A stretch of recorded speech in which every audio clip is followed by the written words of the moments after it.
170 container ships, 450,000 boxes stuck inside the Strait of Hormuz right now, unable to get out. That is not congestion, that's an industry holding its breath. And it happened in 48 hours. 48 hours, every major carrier, MSC, Maersk, Hapag, CMA, ONE, list goes on, they have suspended bookings for the Gulf region. Some vessels pulled out mid-route. Yeah, so if you have freight going to Dubai, Qatar, Kuwait, Saudi Arabia's eastern ports, this episode is your Monday morning briefing. I'm Pauline van Ostaeyen, co-founder of Duqm. I'm Michiel Gabriëls, Duqm's SDR and the show's resident researcher. Welcome to the Duqm Dispatch. So we're not doing a slow burn analysis today, we're doing a crisis playbook. The Strait of Hormuz is effectively closed for container shipping. That's real cargo moving right now for real clients. So if you manage any Gulf trade, this affects your week. We have spent the last few days pulling together everything we could find. Carrier advisories, Lloyd's list, the Lodestar, freight waves, and real-time analyst commentary. The picture is fast-moving, but the operational implications are clear. By the end of this episode, you'll know exactly what happened, what it means for your client portfolio, and the 3 specific moves to make this week. Let's get into it. Yes, and let me set the scene. So the Strait of Hormuz is a 21-mile wide choke point between Iran and Oman. 21% of the world's oil passes through it, and about 35% of all liquefied natural gases, and then also a significant share of container trade. Everything moving to and from the Gulf's major ports, Dubai, Abu Dhabi, Doha, Kuwait City, and Basra.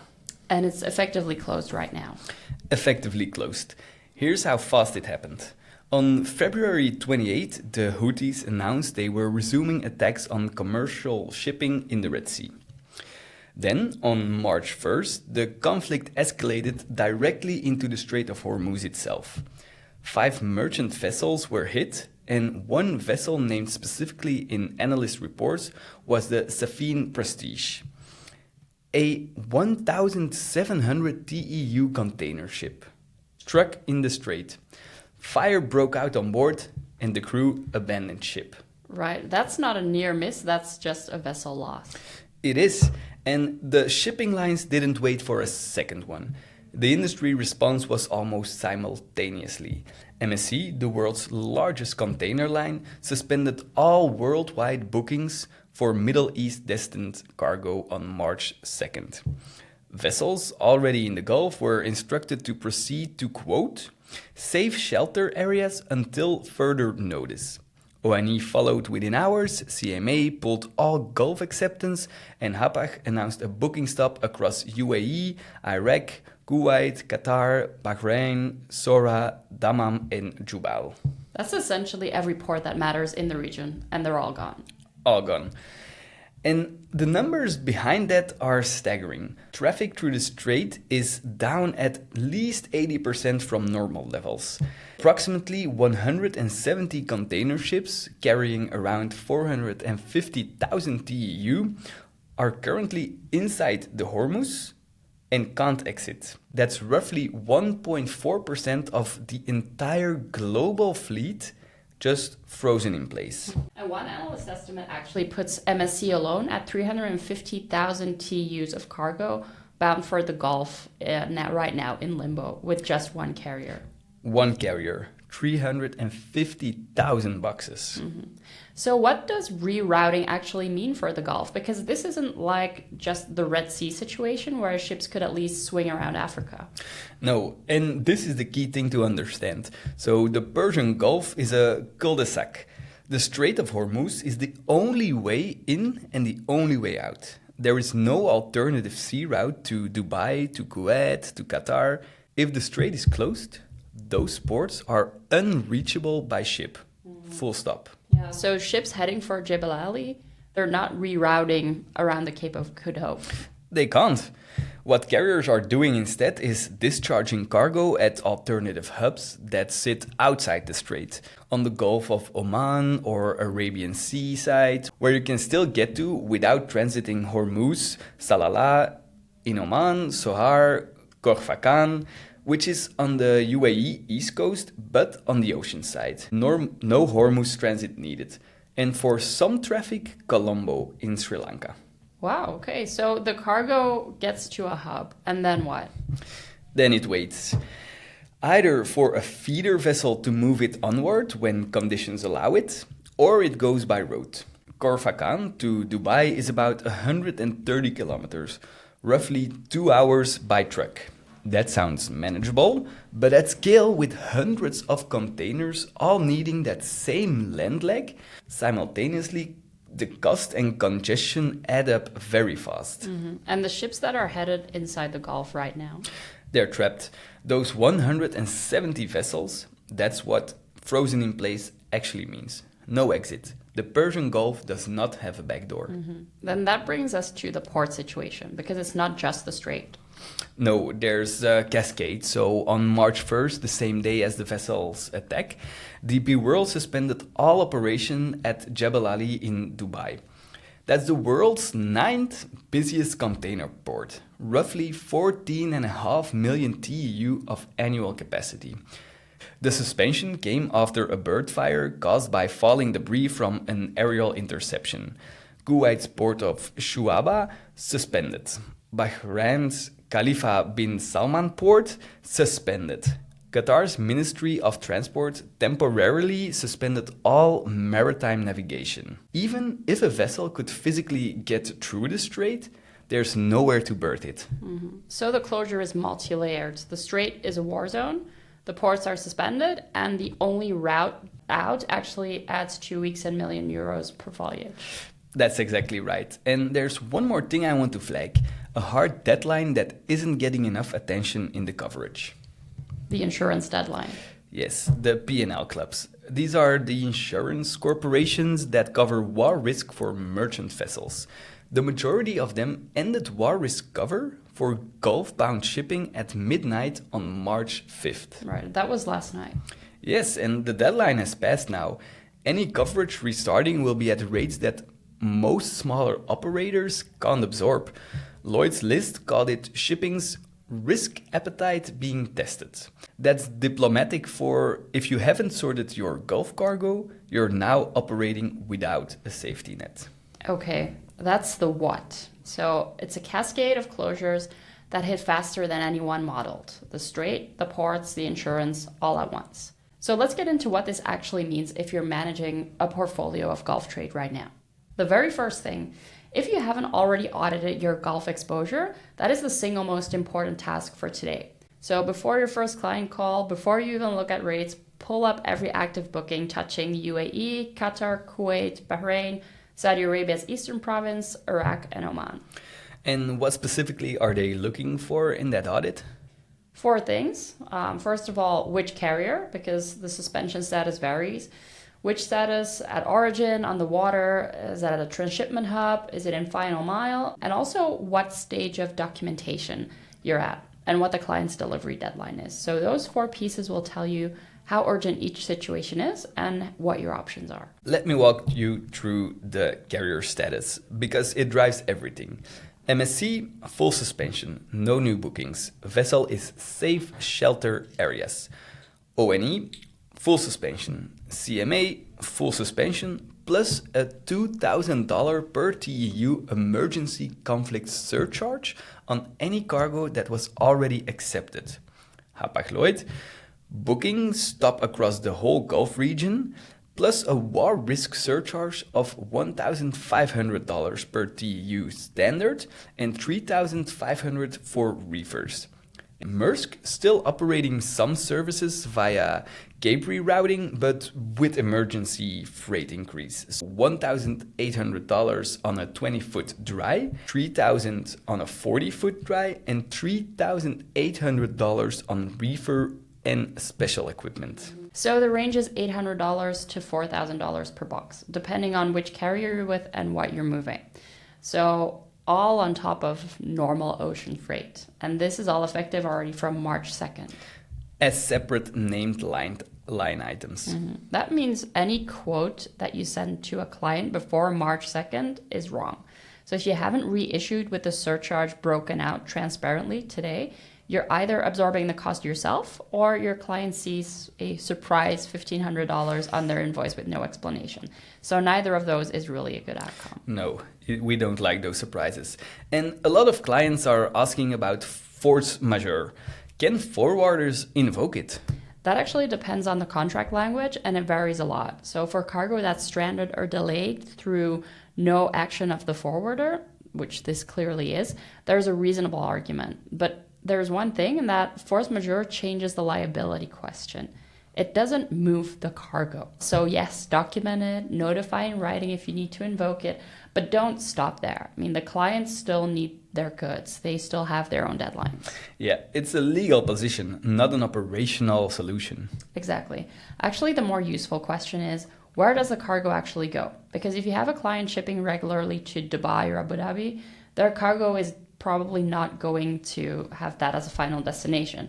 So carrier advisories and analyst reports have named the alternative discharge hubs, which are Salalah in Oman, Khor Fakkan, Sohar, Duqm. And in some cases... Colombo? Right, Colombo, Sri Lanka.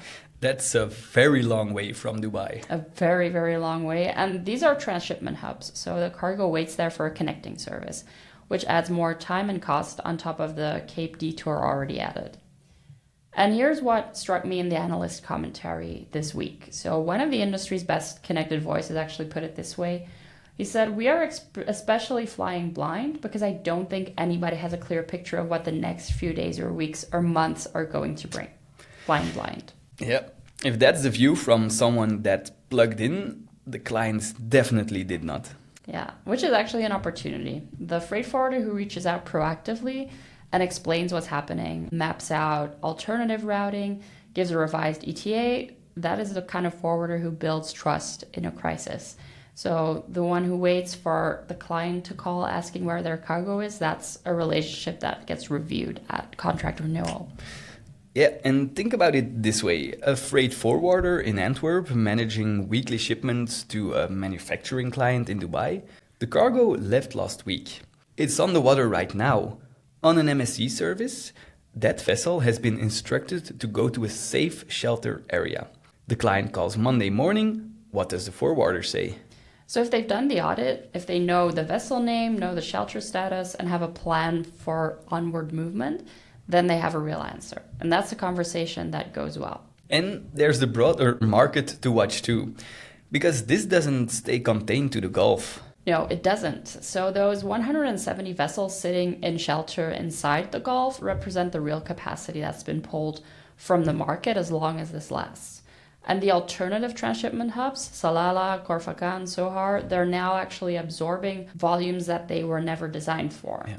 So we're already seeing congestion and rate pressure building at these locations, and that ripples out. So services that connect through those hubs, they face delays. Spot rates are also moving on Asia-Europe and Trans-Pacific lanes as these schedules collapse. So, except unlike the Red Sea closure, there's no longer the route these ships can take to work around it, right? So that capacity is just gone. And VLCC tanker rates, VLCCs, those are very large crude carriers, they actually hit an all-time record above $400,000 per day this week. Marine fuel in New York is up 18% in 7 days. So those cost pressures flow through to every shipping lane eventually.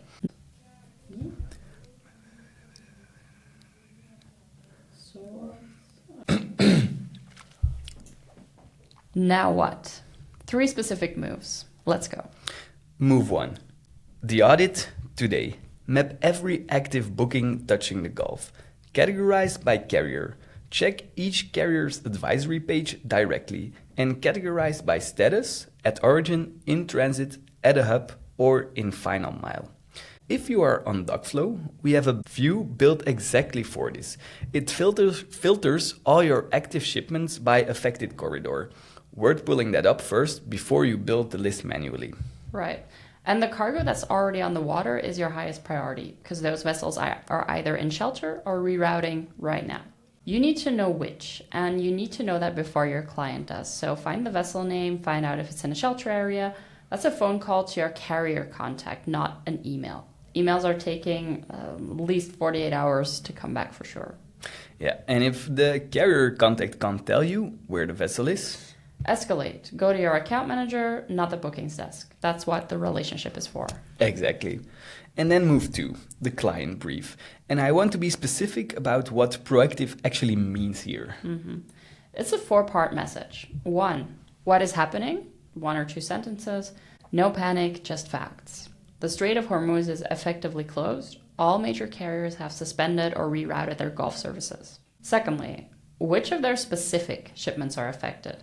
So use the booking references, be very precise. And third, the revised plan. So the alternative routing, which transshipment hub is applicable, what's the new ETA.